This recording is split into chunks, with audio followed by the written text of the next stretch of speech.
Well, I'd like to welcome everyone, and let me begin, just so I don't forget, by thanking the Storer Endowment for making today and tomorrow's lecture possible. And also, let me remind people that there will be a scientific lecture tomorrow. That doesn't mean that today's not scientific, but there'll be one that's called the scientific lecture tomorrow at 4:10 in 176 Everson. And Joel has specifically asked me to give a very brief introduction, but let me just say that Joel is one of the most accomplished biologists that I know. His talents and his contributions range incredibly widely, from some of the really seminal work in the area of food webs to path-breaking work in epidemiology to being one of the leading demographers. His work on human populations that he summarized in a really superb book, How Many People Can the Earth Support, is outstanding. And as another sign that this is liable to be a very entertaining lecture, he is the co-author of a book entitled Absolute Zero Gravity, Science, Jokes, Quotes, and Anecdotes. He's also a member of all the societies that you can think of, National Academy, American Philosophical Society, etc. Will you join me in welcoming Joel Cohen, who will be speaking today on the human population, its past and prospects.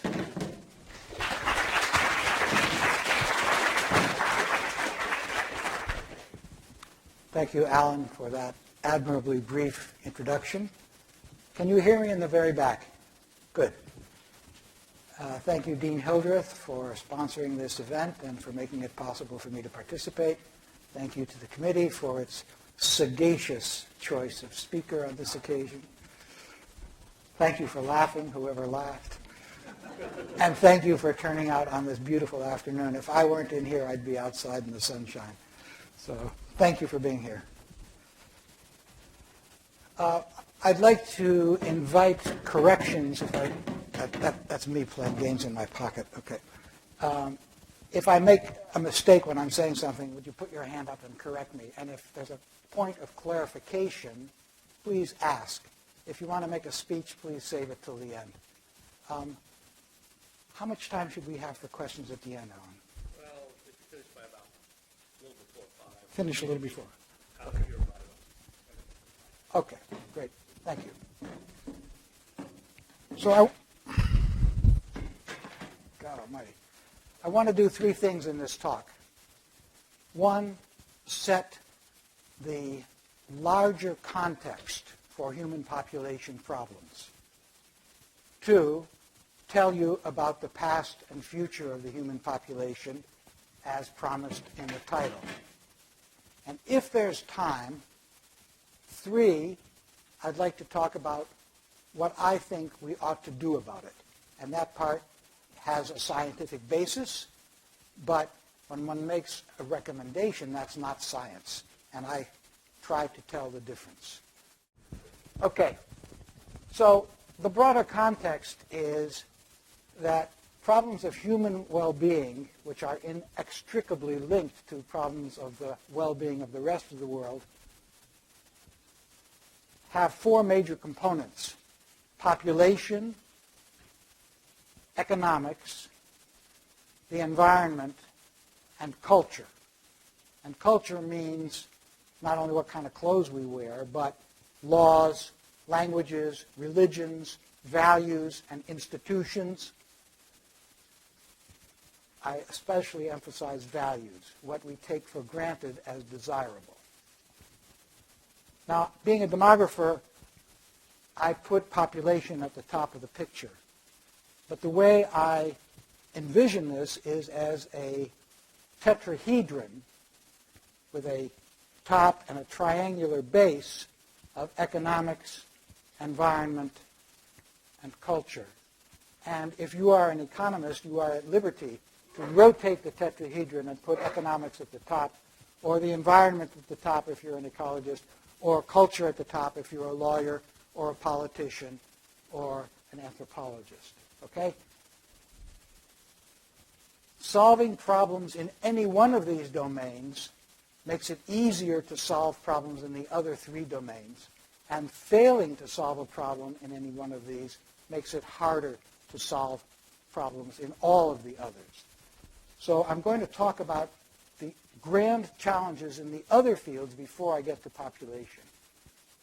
So the economist Benjamin Friedman at Harvard wrote a book called The Moral Consequences of Economic Growth almost 10 years ago. He says the greatest challenge of all for sustainable development is bringing the world up to living standards comparable to what citizens of the industrialized countries already enjoy. So here's what he did. He took the countries of the world and rank ordered them by income per person. He went down the list to position number 30. There is Portugal. And he said, how much more would we need to produce in economic terms to bring the rest of the world up to where Portugal is today? And the answer he got was, we would need to more than double total world output. Now, that's without any population growth. But we can't do that overnight. So, suppose we took until 2050 to do that. With population growth, the number of people we would have to bring up to that level would grow at some rate, which he assumed, and therefore we would have to quadruple economic output by 2050. So here we have an interaction.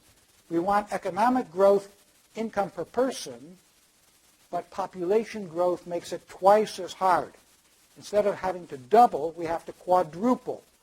That's an example of the interaction. You have to quadruple the output. What about food? So Dave Tillman, an ecologist at the University of Minnesota, and his colleagues. Do I have a pointer? Do I have a pointer? Okay. Let me see. Maybe I have a pointer on this thing. Are you seeing anything? I'm not. Okay, I have no pointer. All right. Follow. Yes, good. Somebody's got a pointer. What a good man. Do I owe this to you personally? Okay, thank you. So they divided countries of the world into 7 economic groups. And in 1960, so the red dots are the top economic group, richest countries. This axis is per capita GDP. This axis, per capita caloric demand in kilocalories per day. You know that to run you and me, it costs about 2,000 kilocalories a day. That's the equivalent of a 92-watt light bulb. Think of a 100-watt light bulb running all the time. That's how much power it takes to operate you and me, a 100-watt bulb. Okay? In 1961, the richest countries were here with about 6,500 calories per person per day. Why so much if it only takes 2,000? Because we eat meat. And you have to grow the food that you feed to the animals. Okay? And it grew like this up to 2003. For the next group of countries, B, it grew like that from the same period. And all of these curves for each of the 7 groups fall along a curve in which the food demand is proportional to the GDP, gross domestic product per person, to the square root. Okay? Power 1/2. It's a power law relationship. Power 1/2. Same deal for the crop protein. We need about 50 grams of protein. That's less than 2 ounces of protein per day. But we waste a lot. And we have to grow a lot of crop protein because we only get 10% back from what we feed to animals. And it's the same deal here. It's a different coefficient, but the power law is about the same. So from calculations like this, based on an assumed 3% growth rate in the GDP, global demand for crop calories would increase by 100% by 2050. Crop protein, 110%. That is a lot less because of the exponent of only a half of a doubling, of more than doubling or tripling if global per capita demands of all nations in 2050 reach the 2005 levels of the richest nations. In other words, it's not just a scaling up, it's a scaling over by this power law relationship. And so we're going to have to grow calories and proteins by 2 at least. What about power, electricity, the lights for this event, the gasoline, and so on? Brown, this is the ecologist Brown, looked at the power consumption of individual countries and found that the power per capita over the period from 1980 to 2003 scaled as GDP per capita to the 3/4 power, which is, you notice, a higher exponent than the 1/2 for food. So our appetite for power grows considerably faster than our appetite for food. And if you go to the United States Energy Information Administration, they give an energy outlook up to 2040.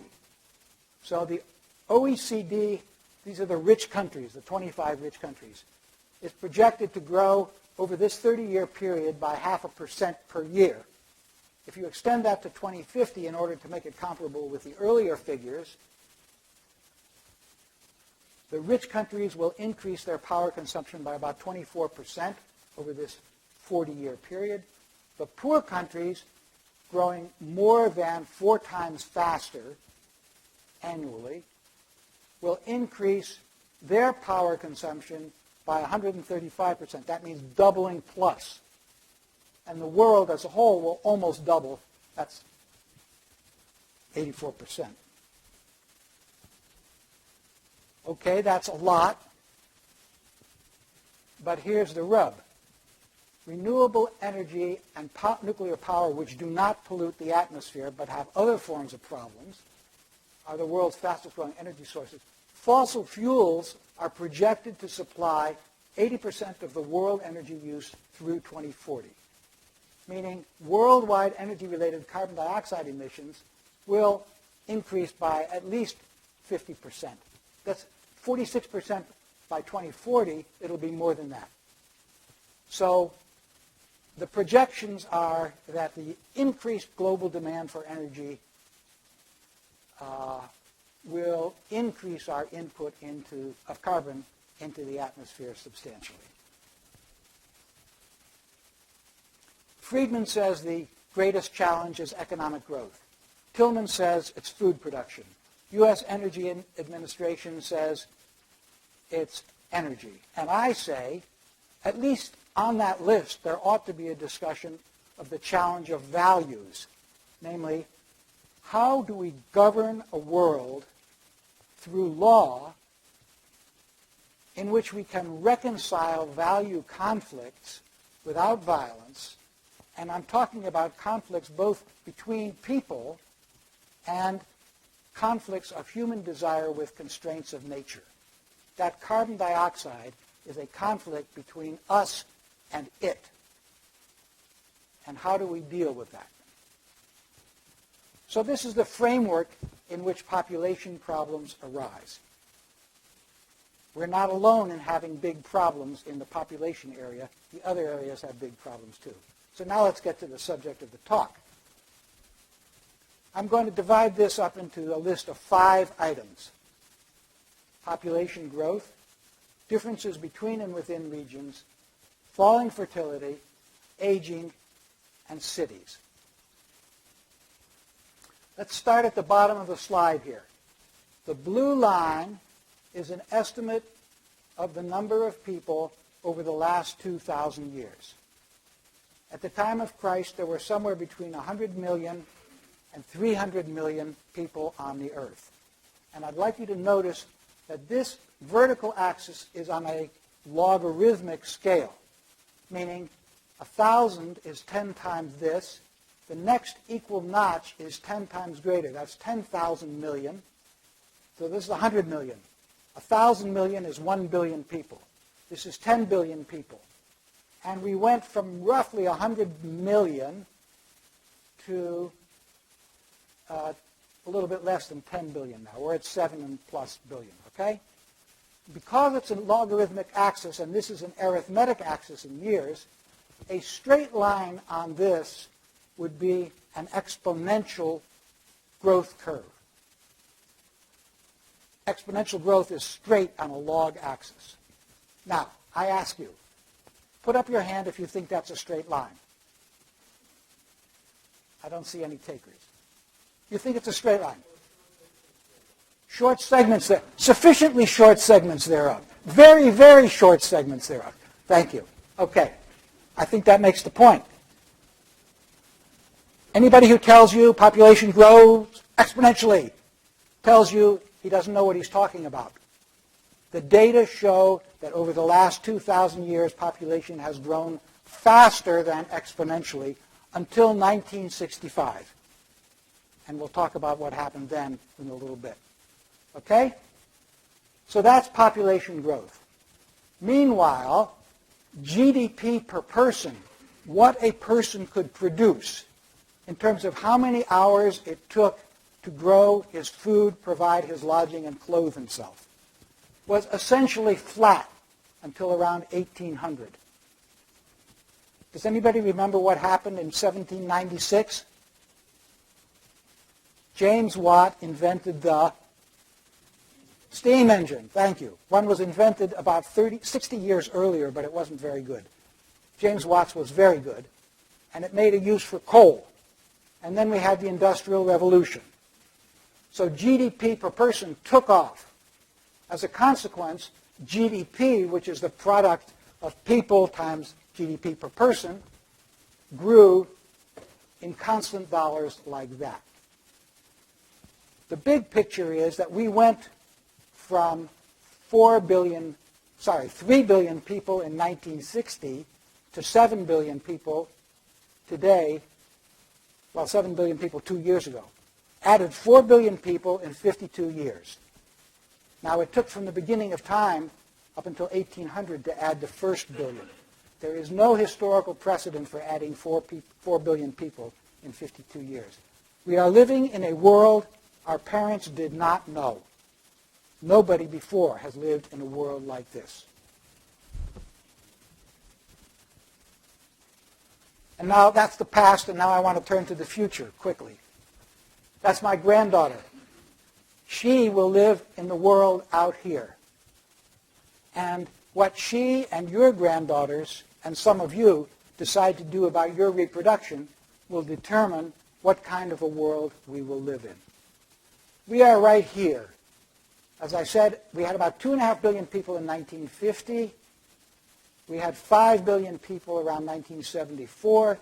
We're at a little over we're about 7.2 billion people right here. If fertility continues at the current rates, country by country, without any change whatsoever, the population will grow to 27 billion people by 2100.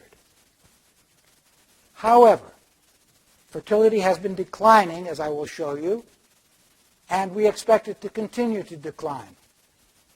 Business as usual, with a decline as hoped for, would bring us to a coasting stop around 10 billion people by the end of the century. On the other hand, there's uncertainty in that assumption. If women choose to have half a child more, now how do you have half a child? Solomon would have loved this problem. Actually, what it means is if 2 women choose to have 1 child more, that's equivalent of 1 woman having half a child more. Okay? If women choose to have half a child more, we will then, anticipated in this scenario, will arrive at 16 billion people. If women choose to have half a child less, we'll arrive at 6 billion, which is just where we were in the year 2000.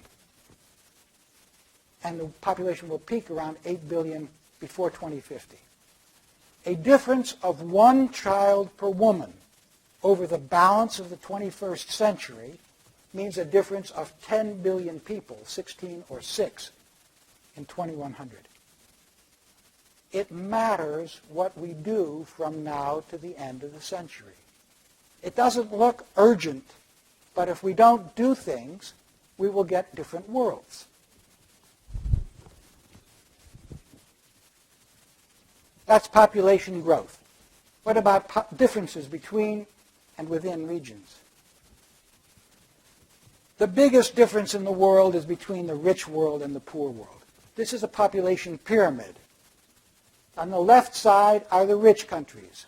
On the right side are the poor countries. The euphemisms are more developed and less developed. The vertical axis is age in groups of 5 years. So this is 0 to 4, 5 to 9, 10 to 14, and so on up to 80 plus. On the left side are the males, on the right the females. The females are always on the right. That was a joke too. Okay. Anyway, the length of the bar is proportional to the number of people in that age group. And which side has more people? Well, over here, I guess.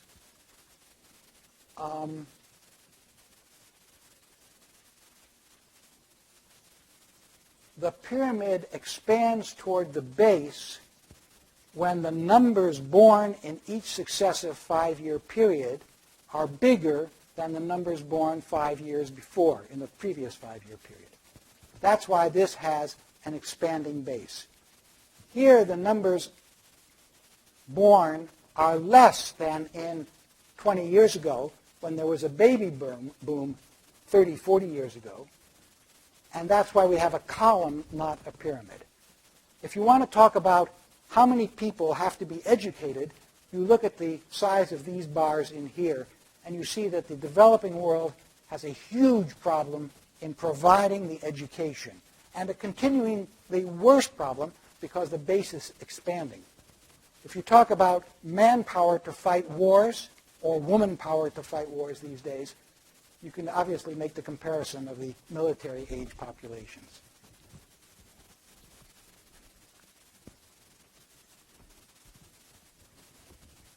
"90% of the births today occur in the less developed countries." So this is a plot of income, and this is a plot of number of children per woman's lifetime. And this is a piece of jargon you have to learn, I'm sorry. TFR stands for total fertility rate. It's a hypothetical number. If you take all the birth rates of the women today and add them up, you can estimate if all women went through their lives at today's birth rates, how many children would they have by the end of their life, assuming that they survive, okay, which most women do these days. So in Niger, the average number of children per woman is about 7.5, 7.4. Well, let's call it 8 for the purposes of this calculation. The income in Niger is about $100 per person per year. If you raise that by a factor of 10, you go from $100 to $1,000. That brings you out here where the total fertility rate is about 4. 8 to 4, 100 to 1,000. 100 to 10,000 takes you from 4 to 2. Income rises tenfold as TFR falls by half. Once you reach about $10,000, there's no effect of income on it doesn't change anymore. There are a few exceptions, Equatorial Guinea and Saudi Arabia. Highly unequal societies where the roles of women are extremely limited. So they have high incomes, but they act like very poor countries. But this is the point. Most of the world's children and most of the births are occurring in the poorest countries. This means huge shifts in the distribution of the population. USA will continue to rise. If we don't do anything about it, we'll rise to almost 500 million by the end of the century. Europe is going to be essentially flat. China is very close to its peak already and will begin to decline. It will be overtaken by India, and India shortly thereafter will be overtaken by sub-Saharan Africa.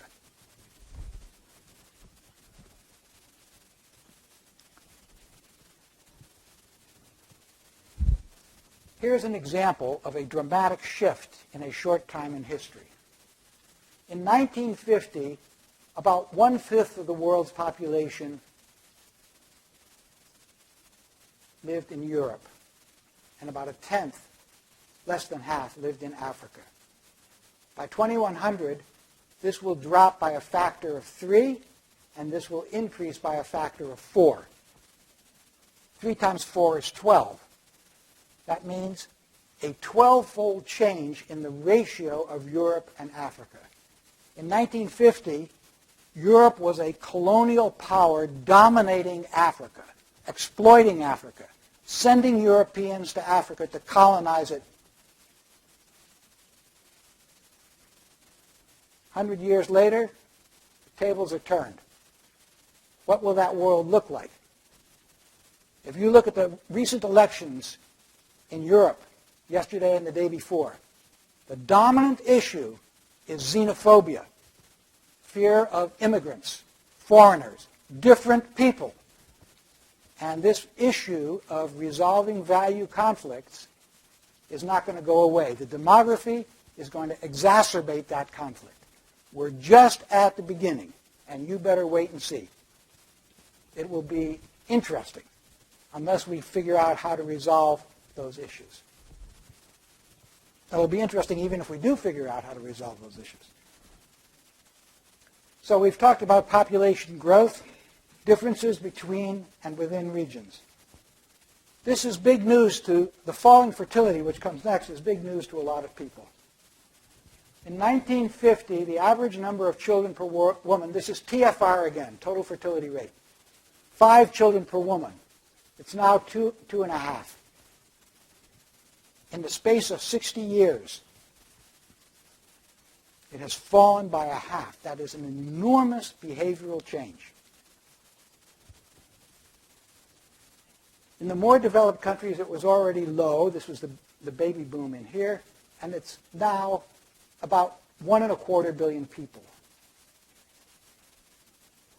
There's continuing high fertility in only 0.9 billion people, 940 million people, less than 1 billion. This is what is driving most population growth. This is not an unmanageable problem.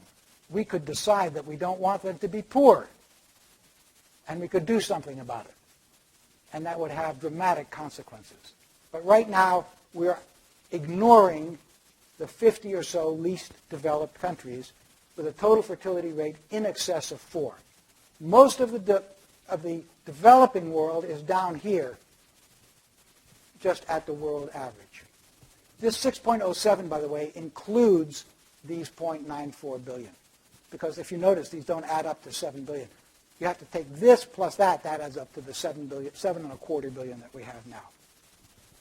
But if you separate out the least developed, you see where the problem lies, right there. The rate of increase of the population peaked in percent per year in 1963 at 2.2%. It has fallen fully by a half this year. Now, what's this? Who can tell me what it is? Hands, please. Yes, sir. Yeah, China. What in China? Great leap forward, exactly. Exactly right. Mao's Great Famine. I don't know if you heard that. This was the great leap forward in which misguided politics killed 32 million Chinese. And the trace is there in the world's demographic history. Politics matters to demography. Even though the peak in the percentage growth rate occurred in 63, because the base to which that was applied was rising, the actual numbers of people added to the world's population rose until 1989, 26 years later, when we were adding almost 90 million people a year, and is slowly coasting down to about 77 million in 2014. So anybody who tells you that rapid population growth is over is wrong. It's not over. We're adding a Germany to the world's population annually, 77 million people.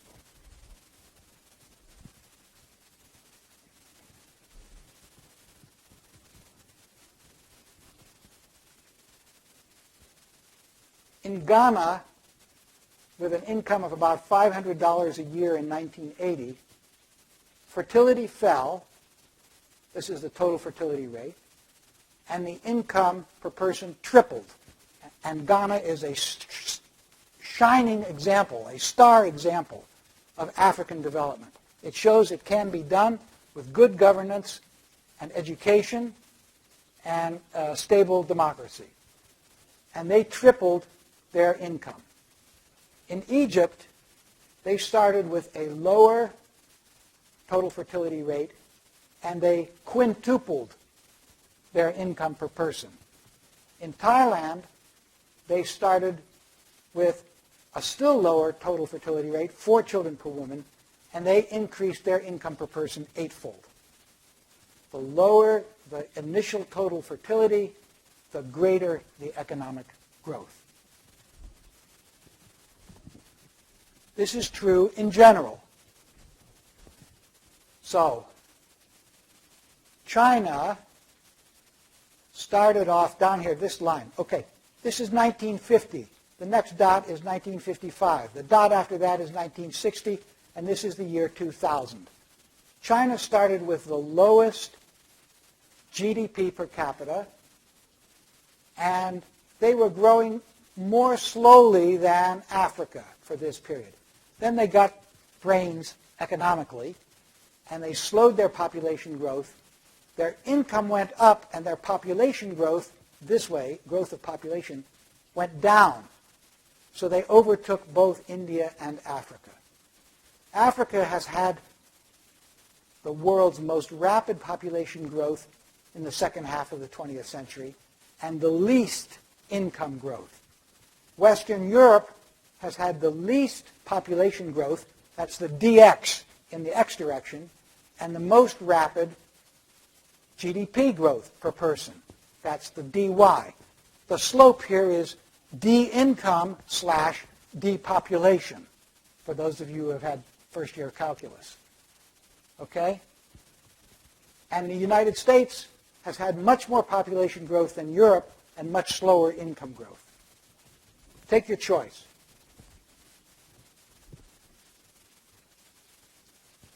When fertility falls, it has good and not so good consequences, or good and unanticipated consequences.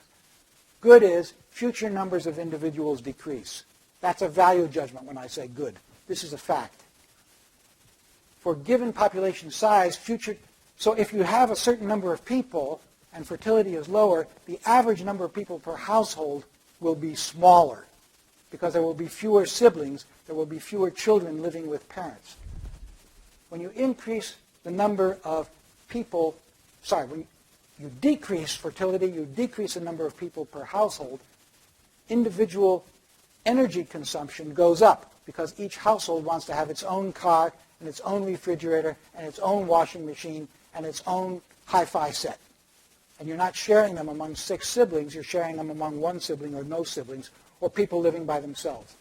So this is a chart. This is household size, 1, 2, 3, 4, 5, 6, 7. And this is millions of BTU per person in energy use for residence and transportation.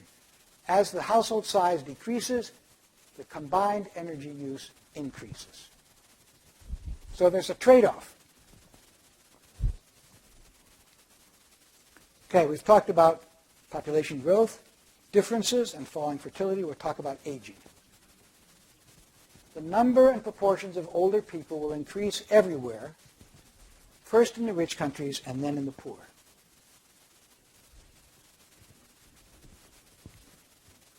In 1950, about 7% of the world's people were 60 years plus, and about 13 or 14% were children, 0 to 4, children under 5.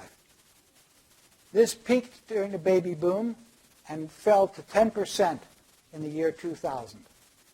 This rose slowly and rose to 10%. 2000 was the last year in human history when there were more children than people aged 60 plus. Going forward, we can anticipate 3 times as many people aged 60 plus as children under the age of 5. So again, it's not only numbers that have brought us to a new world, it's age composition unlike any ever seen before on a global basis. It's a brand new world. Economists like to look at something called the dependency ratios. This is the number of people age 0 to 14 and age 65 plus per 100 people in the so-called working ages 15 to 64. The number of children 0 to 14, these are people who have to be educated in primary and secondary schooling. Peaked at the baby boom and has fallen like that. The number of 65 pluses is going like that. The total dependency ratio has come down and will be rising. This worries economists, especially this part. Population aging depends on birth rates. This is something that people outside of demography don't understand. The fraction of old people, let's say 65 plus, in a population depends more on its fertility rates than on its death rates. Why is that? Remember the age pyramid? Most people are born at age 0. It means that they get pumped in at the bottom of the age pyramid. If you make that bottom contract, then the proportion of the people above it necessarily increases. So whether the bottom of the age pyramid is out like that and rapidly growing population, or slowly or contracting population, influences the fraction of older people. The fertility rate drives the fraction of older people much more than the death rates, although the death rates do matter, but quantitatively they have only a tiny effect. Immigration cannot keep a population young because immigrants age too. People talk about keeping the population young by importing immigrants. That's it's short term. This is what life expectancy looks like. In 1950, Russia and Japan had the same life expectancy at birth. Japan is now the world's leader in life expectancy at birth, men and women. Russia went up for a while, and in the decade after perestroika, Russian men started drinking themselves to death, shooting each other and themselves, getting cirrhosis, and generally a 10-year decrease in male life expectancy in the course of a decade, unlike anything seen before. So there's no guarantee that life expectancy will go up. But the world's life expectancy has continued to rise, and we expect it to continue. This is where we are now. This is what we anticipate. So this is just an example that 40 is the new 30. In France, women aged 40 years in 2005 had the remaining life expectancy of women aged 30 years in 1952. What does this mean? In 1952, a 30-year-old woman had a remaining life expectancy of almost 45 years. In 2005, she had a remaining life expectancy of 54 years. So she added 9 years. In 1952, this is the same information. In 2005, a 40-year-old woman had a remaining life expectancy the same as that of a 30-year-old woman in 1952. Okay? So the remaining life of a 40-year-old was the same as that of a 30-year-old. So that raises the question, what does old mean? I challenge you to think that old is not a well-defined concept, and demographers can measure it in different ways.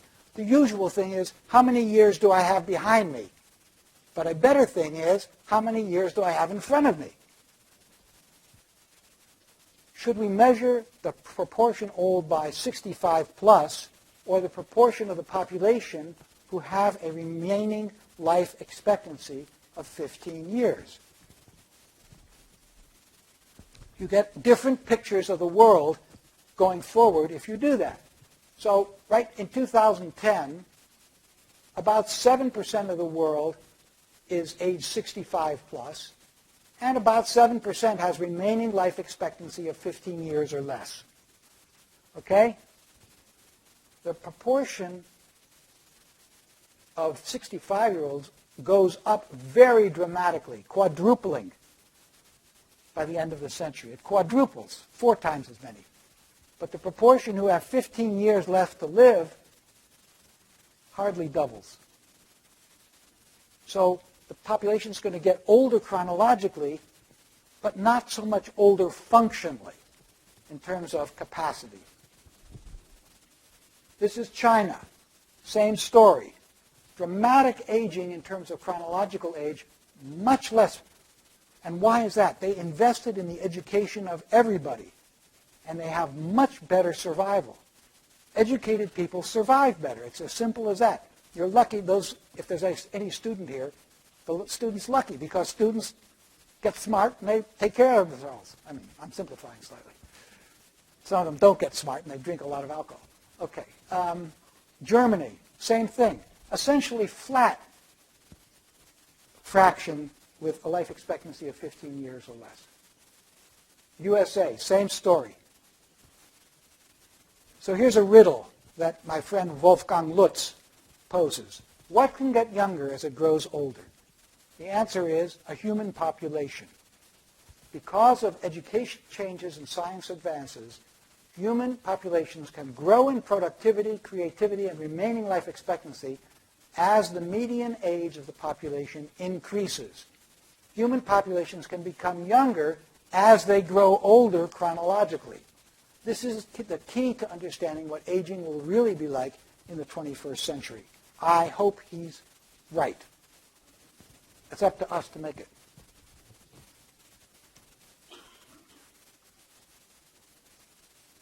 And this is the question, how do we buy our life expectancy? We buy our life expectancy with wealth. And one indicator of wealth is our carbon dioxide emissions.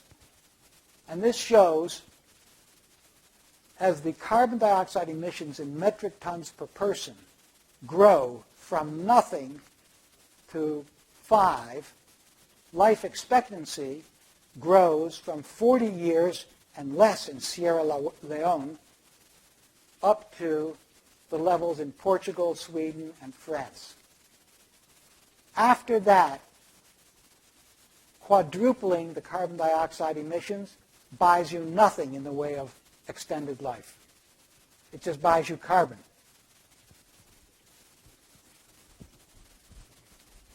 So we need to help the poorer countries get to this level of wealth.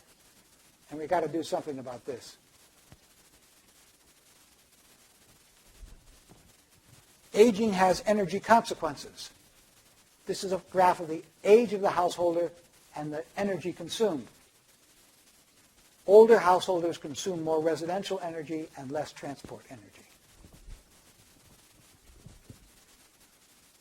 So I've talked about, I hope what you get out of that discussion is some mental unsettlement about what it means to be old. That's the most important thing I want you to get from that section. It's not given in advance what we mean when we're talking about old. Next, let's talk about cities. Virtually all population growth will be in the cities of poorer countries. And this is a graph of the rural population of the world, which is at its all-time peak in human history, and the urban population, which surpassed it a few years ago, around 2007. Do you remember seeing that on the front page of the New York Times in big type? Urban population surpasses rural population first time in world history. Do you remember that front page?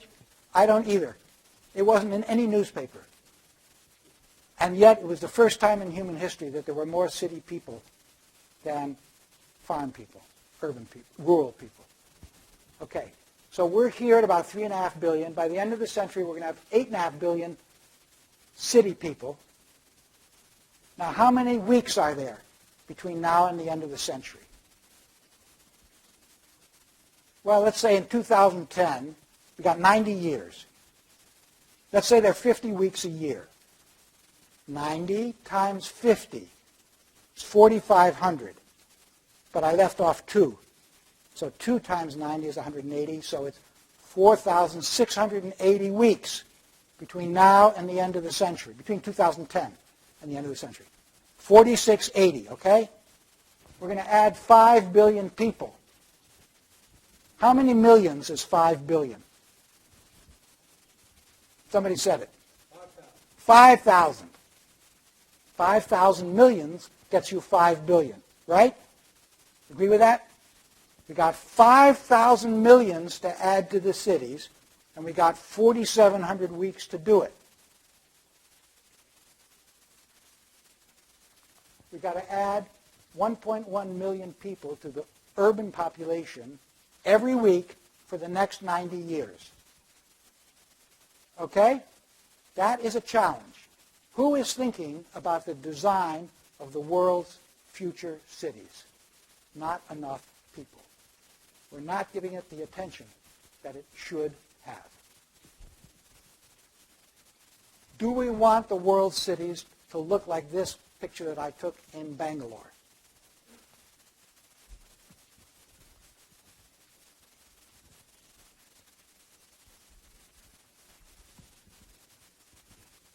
Well, what kind of cities do people live in?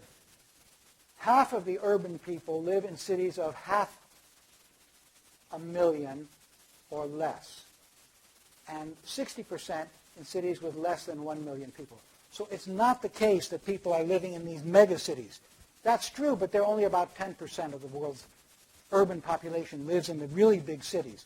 Half or 60% live in cities of 500,000 or 1 million or less. And the most rapid growth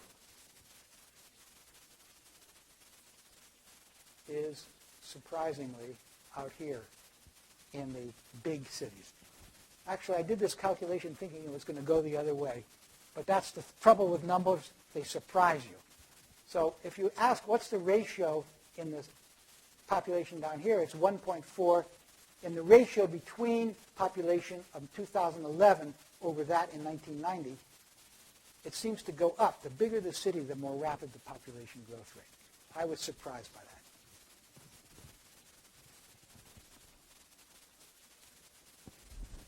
that. In Africa, the urban population goes up enormously, but this is between 2010 and 2100 now.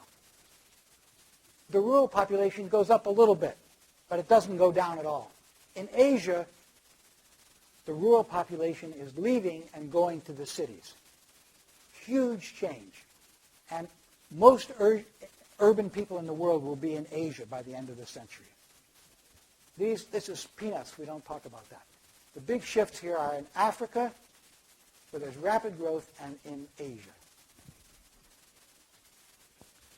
What happens when people move into cities? Okay, the black bar here is rural, and the white bar is a city of 5 million. So we're going from rural to small, bigger, bigger, bigger, big cities, 5 million and more.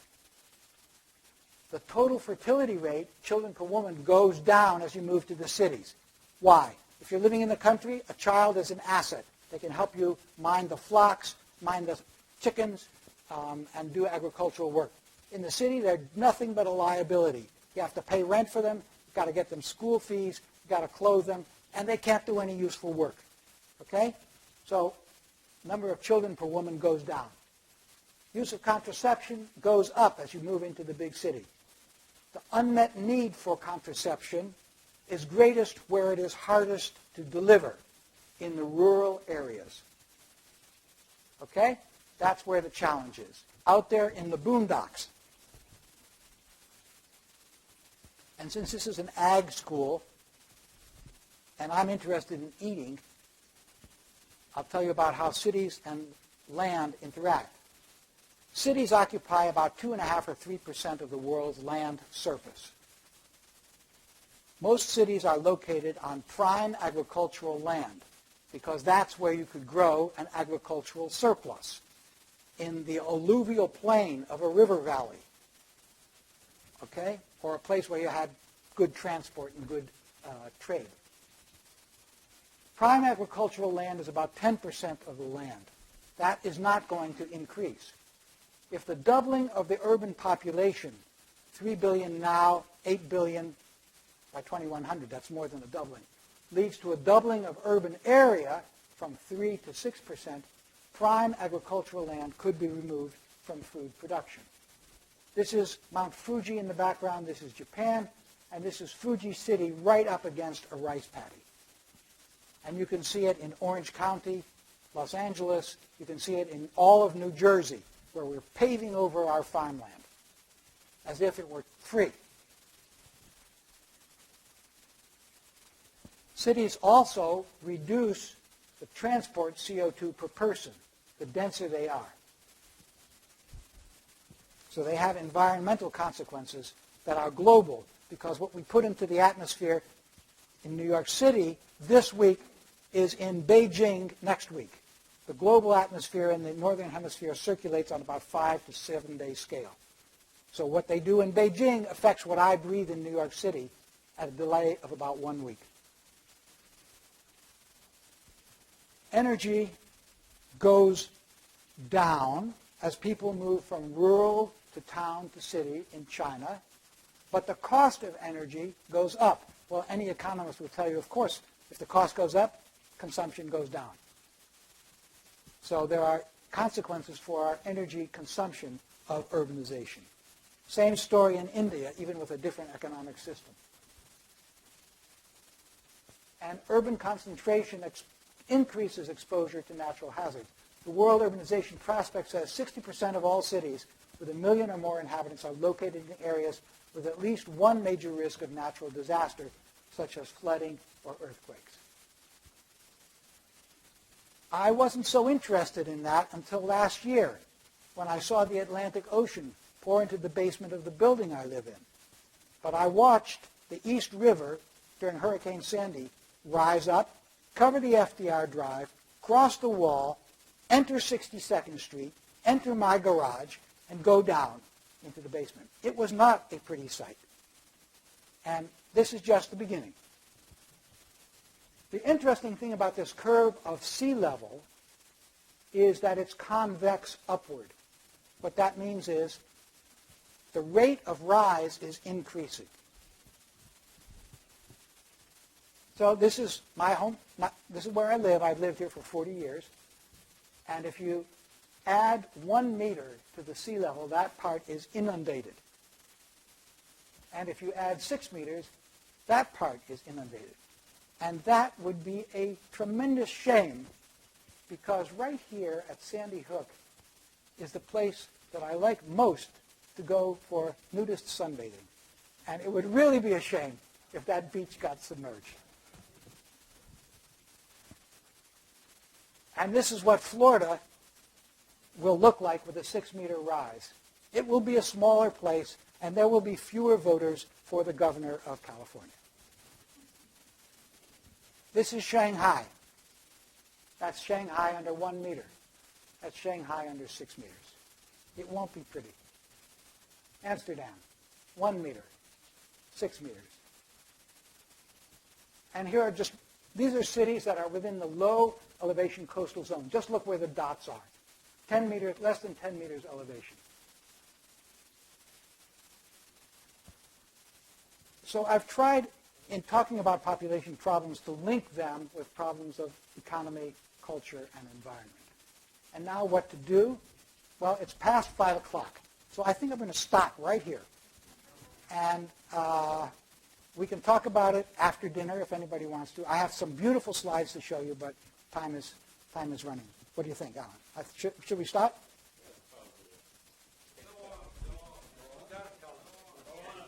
All right, okay. Anybody who wants to leave is free to leave without embarrassment. I will do this quickly, and I don't want to hold anybody. I think there are 3 major options for action. One is food, and that's where this ag school comes in. 2 is education, that's where this university comes in. And 3 is contraception, and I don't know if there's any action here in that department or not. Food. Target the most vulnerable people. Pregnant women, lactating women and nursing children, and infants to 5 years. I can say this in one sentence. We are throwing away a quarter of the human race by not feeding children well to the age of 3. Because they are stunted and their brains become incapable of learning. So, do we have enough food in the world? These are figures. They were released within the last 2 weeks by the FAO on their website. In the last crop year, the world grew 2.5 billion metric tons of cereals. We threw away 0.1 billion metric tons, and we used 2.4 million. How did we use it? This is the 2.4 billion metric tons of cereal grains. Okay, I'm only talking about cereal grains to keep this simple. We fed people 45%. We fed animals 35%. We fed machines 20%. You got that? Less than half the grain we grow goes into human mouths. Why? Economics. Hungry people are economically invisible. If you have no dollars or rupees or whatever it is, yuan, to play in the market cannot see your hunger. 2.4 billion metric tons of cereals could feed 10 to 12 billion people enough calories per day. Why? 200 kilograms of this provides this many kilocalories for a year. In other words, there are 400 days in a year. Remember that? 400 days in a year. And I need half a kilogram each day of grain. Why do I need half a kilogram? Because 1 grain of carbohydrate gives me 4 calories. On your cereal box, it tells you that, 4 calories per gram. 4 times 500, which is the number of grams in half a kilogram, gives me 2,000. So all I need, my cereal box has told me, all I need is half a kilogram of grain a day. There are 400 days, so I need 200 kilograms per year. That means that every metric ton of grain feeds 5 people for a year. Got it? 5 people for a year per ton. I got 2.4 billion. I multiply that by 5, I got 12 billion. We could feed 12 billion people adequately. We've got 7 billion people, and 1 billion of them are chronically hungry. In the low-income food deficit, people are eating 150 kilograms and nothing else. In the rich countries, they're eating 153, but they're eating meat and vegetables. 1 person in 8 in the world was suffering from chronic hunger. That's a reduction from 1992, but it's still unbelievably high. Who is undernourished? The rural poor, children, pregnant lactating women, girls, because their brothers get the food, uneducated families, large families, and the elderly. Do you see that this interacts with the demographic themes that we were talking about before? What does undernutrition do to your brain? It fries it. Protein supplements, we've done experiments in the field. We know if you give children enough calories and enough protein, they grow, they learn, they do better. Undernourished children miss school. They can't think, they can't work, they have special education needs, they get low test scores, they repeat grades, which is very wasteful. They can't sit straight, sit still. And they can't work when they grow up. Where do children starve? Look at the red zones. This part of the world has more than half of its children, stunted. How are you going to get rich when your country has half of its labor force thrown away because they are stunted? Stunting means that the child's height is at least 2 standard deviations below the international growth reference standard for the child's height. You take normal children, you get a distribution of height for age. If you're 2 standard deviations at the tail, the low tail, you're stunted. And that's what this means. Half of the children, that is unbelievable profligacy. of human capacity. And guess what? Children who starve die faster. We've done studies to demonstrate that. In the 19th century, this is a great painting by John Turner in the Boston Museum of Fine Arts. And if you ever go to Boston, I recommend this painting. It is absolutely stunning. It's called The Slave Ship. Slave ship is crossing the Atlantic. It runs into a storm. What's the first thing you do to lighten your load? You throw the cargo overboard. Except the cargo happens to be people who were being moved from Africa to slavery in the New World. In the 19th century, slavery was business as usual until some very strange people decided that it was morally unacceptable. And they put a stop to it. Still, there's slavery today, but on the whole, it's not considered acceptable. Hunger is still acceptable, and it shouldn't be. We can feed 12 billion people, but we accept the hunger of 1 billion. It would cost about $30 billion a year. Some people say as part of the whole Millennium Package, it would be $143 billion. We can afford that. Okay, second, education. Women with education start having children later, have fewer pregnancies, enhance the survival of the children they have. And it has a moral value. Where education of high quality is available, women seek it for its own value. You don't have to sell it to them. They want it. So this is, okay, women who have more education in Africa, Asia, and Latin America are less likely to have children before age 20. When they have children, they have fewer of them the more education they have. These are the people with no education. These are the people with post-secondary education, and these are the gradations in between. And this is the total fertility rate of women in each of those groups. And, you don't have to be a statistician to see that total fertility goes down as education goes up. And children survive better. This is the fraction of children who die by the age of 5 with increasing levels of mother's education in all these countries. So you're saying to yourself, well, education makes children live better, so won't it increase population growth? The answer is no, because it reduces fertility by more. And they've done calculations to show this. Increasing the level of female education in developing countries leads to lower child mortality, yes, and lower fertility, combined to lower world population growth. It makes a difference between 8 billion and 10.4 billion if all the world's population could experience a rapid education expansion as in South Korea. In other words, it's a net gain on all counts for the women, for the societies, and for the world. And it would cost somewhere between, for primary education, 6 to 35, and for secondary, maybe up to $40 billion. For comparison, Americans spent $32 billion in 2011 for Valentine's Day and Mother's Day. Contraception. Now look, on the first two items, I stand with the Catholic Church.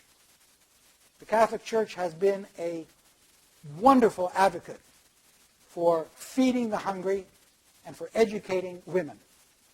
And so I like to count myself as an ally. On this matter, there is a difference of opinion. I state it forthrightly, and I think people are entitled to their view. I'm telling you my view. Slow population growth voluntarily will not solve all our problems, but it will make it easier to solve our other problems. The percent of currently married women ages 15 to 49 who use a modern method of contraception increases as the total fertility rate goes down. Every 15% here gets you one child fewer on this axis. Okay? And what we need to do is help the poor countries who are up here move along this profile.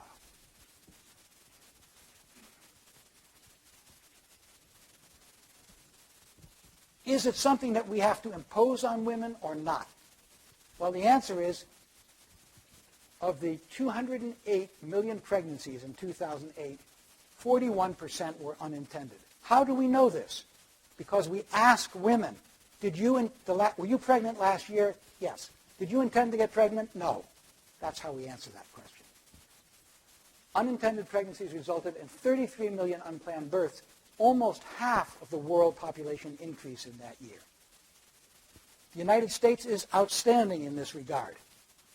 The fraction of unintended pregnancies here is 49%, not a mere 41%.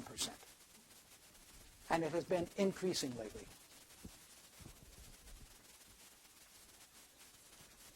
As you would expect, unintended pregnancy falls with income, and within each income class, except right here, falls with more education. I'm on sabbatical in Chicago. This is a bus stop across the street from where I live. It shows we have a problem if young people don't know how to dispose of their babies. And the city is doing a humane thing in offering to take them. But I think this is too late in this game to be intervening after the baby is born. We ought to be helping people to control their fertility before they get their babies. And I want to be clear that this is not a problem of women alone.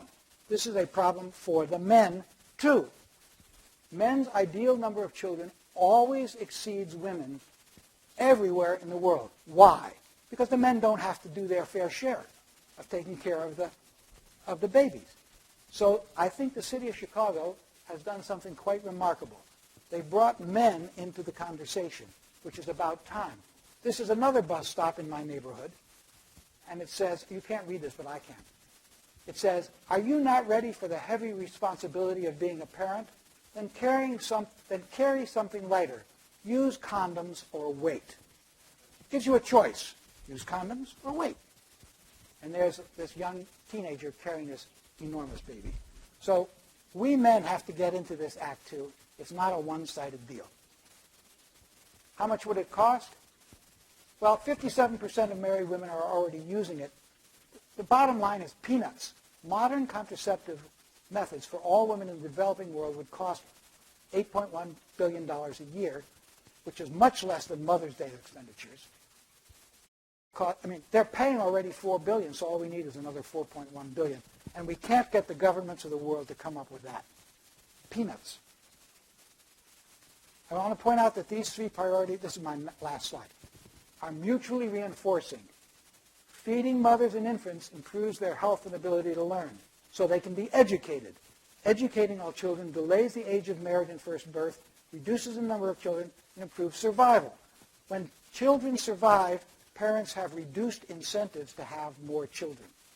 In every country in the world where fertility falls, child survival improves first. Then parents lower their fertility. Voluntarily reducing unintended pregnancies reduces the number of mother and infants who have to be fed now and number of school infants and job seekers later. I enormously appreciate your patience, and I'm grateful to you for being here. I'll be happy to answer any questions, but anybody who has to leave, I understand it's late. So thank you very much.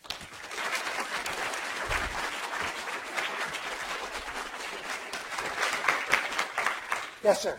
Joel, would you give us your perspective on China's one-child policy? Yes. I'm going to repeat the question. Please give my perspective on China's one-child policy. Fertility began to fall in China before China imposed its one-child policy. It was imposed in 1969 after about a decade of decline. If you look at the rate of the total fertility decline in China, you can hardly see a blip where the one-child policy was imposed. They were riding a trend already. It was imposed with bureaucratic heavy-handedness, coercion in some cases, violence in some cases, and caused considerable suffering on the part of some people who were abused as a part of it. On the other hand, it also lowered the population growth rate enormously, continued the lowering of population growth rate. In my opinion, as a technical question, it was not the best policy. if they had raised the age of marriage to 25 and insisted on a spacing of 5 years between children, they could have achieved the same demographic slowdown without the hardship for the next generation of one children who have to support 4 grandparents, single children.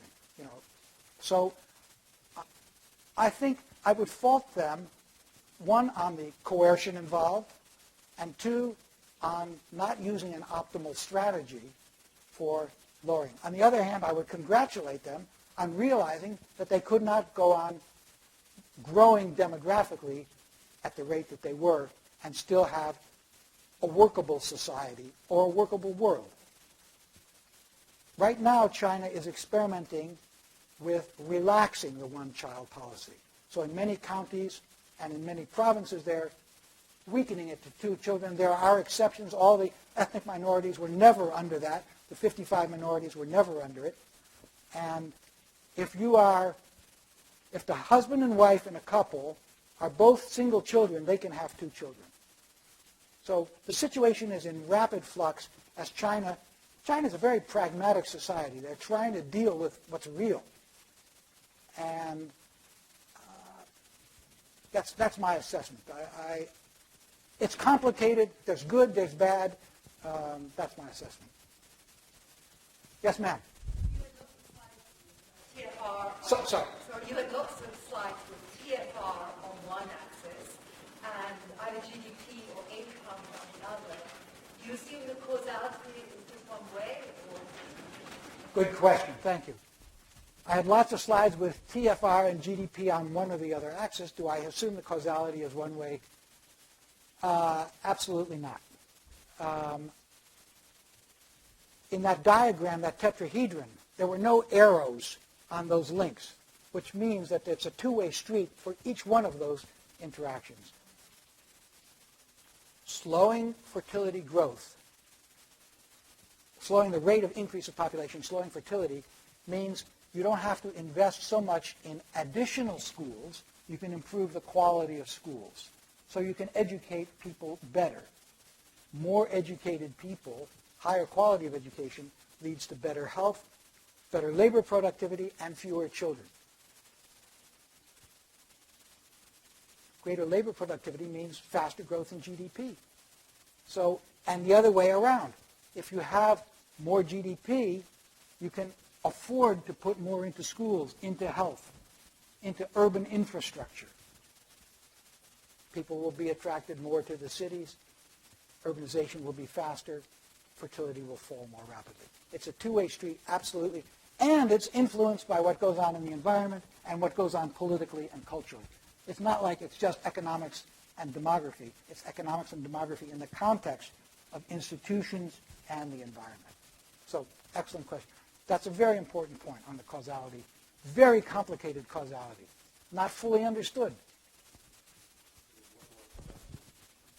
Yes, sir. To follow up, if you consider the current, maybe somewhat surprising, very rapid economic growth in Africa,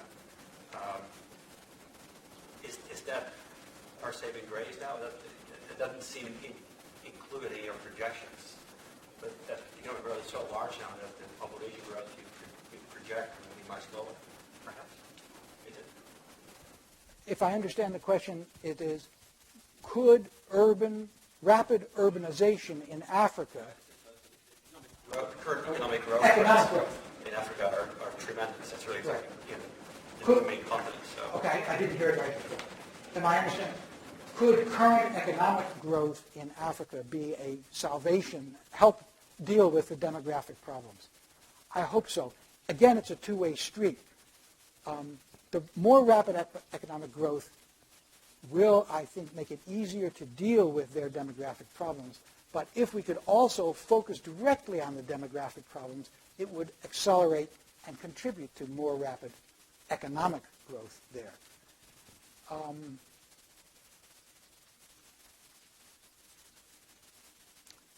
going to just come back to Niger, and then I'm going to stop. Niger has a total fertility rate of 7.4 children per woman. The desired family size of women, women's desired family size in Niger is 8.5, and men's desired family size in Niger is 12.5. The government has made contraceptives available free since 2002. There is very little unmet need for contraception there because they're not having as many children as they really want or claim to want. There is a cultural issue there that has to be dealt with voluntarily through education and through other opportunities. When women have nothing that gives them assets except producing children, they don't have alternatives, and then they have children. So economic growth will help us, but it won't solve all of our problems, I believe. I want to thank you again. I've enjoyed this, and I'm grateful to you.